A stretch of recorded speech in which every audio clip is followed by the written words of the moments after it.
Boum les gars, comment ça va? Bienvenue sur JT Box les gars, on est ensemble, on va parler de Moreno Fendero qui va combattre Sean McCalman le jeudi 5 mars au Canada. Ça sera dispo sur DAZN les gars, un 10 rounds chez les super moyens pour la ceinture WBC Continental Americas. Alors, Moreno Fendero c'est quelqu'un que j'aime beaucoup. Euh, c'est vraiment un boxeur où j'en attends beaucoup, donc je vais suivre avec beaucoup d'attention ce fight qui pour moi, comme tu as pu le voir sur la miniature, c'est vraiment le test, c'est maintenant. Voilà, on a un boxeur, Moreno Fendero, qui est top 39, qui est top 39 mondial. Là, il a une porte d'entrée vers le top 30. Maintenant, est-ce qu'il en a les moyens? Est-ce qu'il en a l'envie? C'est maintenant. C'est vraiment McCalman, c'est l'adversaire qui peut le faire entrer dans cette sphère du top 30 mondial. C'est très bien entouré, c'est une bonne construction, Eyes of the Tiger, donc Mark Ramsey, tout ça aux manettes. Donc voilà, j'en attends beaucoup. Maintenant, Moreno Fendero, c'est top 39 mondial, top 5 français, 13 combats, 13 victoires, 0 défaite, 0 match nul. Ses débuts pro en 2023. Il a 26 ans, donc il est encore jeune. C'est un gaucher. Son dernier fight, c'était en novembre 2025 contre Langston. Alors, victoire à la décision en 10 rounds.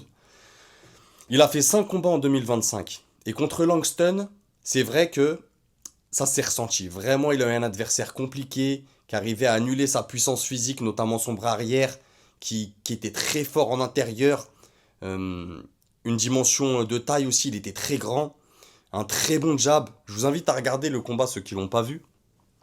Fendero contre Langston. Vraiment, Langston, c'est un très très bon boxeur. Et on voit que déjà, Moreno, il avait besoin de ce combat. Vraiment, c'est des combats comme ça qui font que tu vas progresser contre des adversaires solides ou des adversaires qui savent boxer. Comme le Sean McCalman, qui est top 56 mondial, les gars, top 11 américain, 18 combats, 18 victoires, 17 victoires, une défaite, 0 match nul. Ses débuts pro en 2018. Il a 32 ans, droitier. Il sait aussi boxer en gaucher, il sait switcher, donc intéressant. Il fait 1m83, il est grand aussi.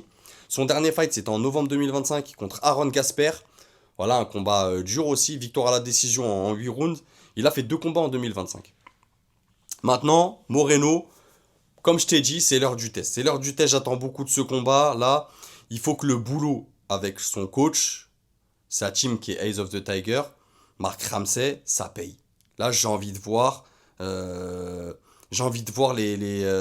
boulot, tout ce qu'il a accompli. Il est dans un âge où là, maintenant, voilà, top 39 mondial, tu commences à combattre des adversaires qui sont de ton gabarit, de ton niveau. Donc là, j'ai envie de voir un Moreno sur les jambes, intelligent, vraiment.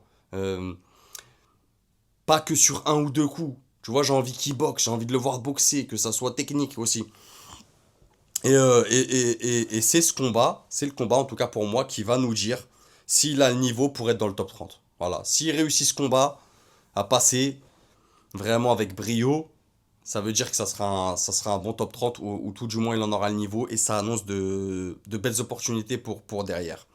Euh, Pourquoi je te dis que Sean McCalman c'est un bon adversaire pour Moreno et c'est un bon test vraiment? C'est qu'il a une seule défaite, les gars, c'est contre Diego Pacheco. Donc, c'est un adversaire qui peut vraiment lui poser des problèmes techniques. Et c'est techniquement que je veux voir évoluer Moreno Fendero. La puissance, je sais qu'il a les mains lourdes. Ça, c'est pas le problème. Même si, face à Langston, il n'a pas pu imposer sa puissance, parce que voilà, il est tombé sur un adversaire qui cassait très bien le rythme, qui savait accrocher, qui savait bien asphyxier sa puissance.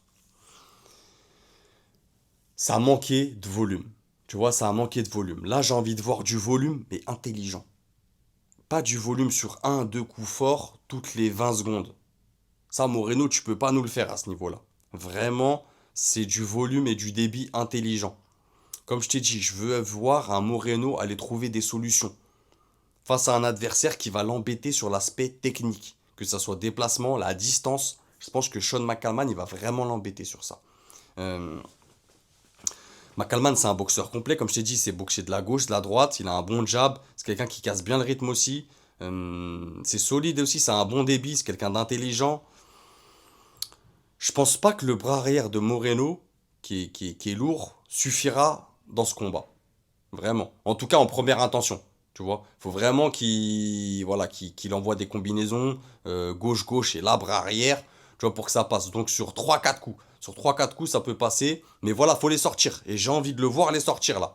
Donc là, il y a 10 rounds pour s'exprimer. J'ai envie de le voir bosser. J'ai envie de le voir dérouler sa boxe. Vraiment. Moreno, déroule ta boxe. Fais confiance en ta boxe. C'est maintenant. Fais-toi confiance. C'est important. Donc voilà, j'ai envie de le voir créer des ouvertures, prendre des risques, le travailler, travailler aussi. Travailler. Surtout quand tu es au corps à corps, tu as tendance à laisser travailler ton adversaire, bosser en contre-attaque. C'est bien, mais il faut aussi être à l'initiative d'attaque. Vraiment, surtout quand tu es au corps à corps, avec ton gabarit, tu vois, centre de gravité bas, coup large au corps, comme ça le travaille.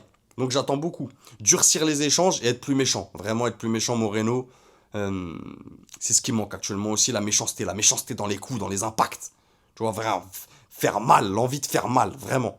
Donc voilà, comme vous pouvez le voir, j'en attends beaucoup de Moreno. C'est quelqu'un que j'aime beaucoup. C'est un boxeur que je suis euh, avec... que je suis assidûment. Donc voilà, j'espère qu'il va faire un beau combat. Je lui souhaite une belle victoire. Et ça annonce, bien sûr, s'il gagne, c'est-à-dire qu'il rentrait dans un top 30 mondial chez les super moyens. Ça peut être pas mal derrière. Vraiment, il y a de bonnes opportunités. Il est installé au Canada, il est très bien entouré. Donc voilà, dis-moi ce que t'en penses en commentaire. Abonne-toi, partage, like, boost. Et n'oublie pas, c'est que de la boxe. Bang!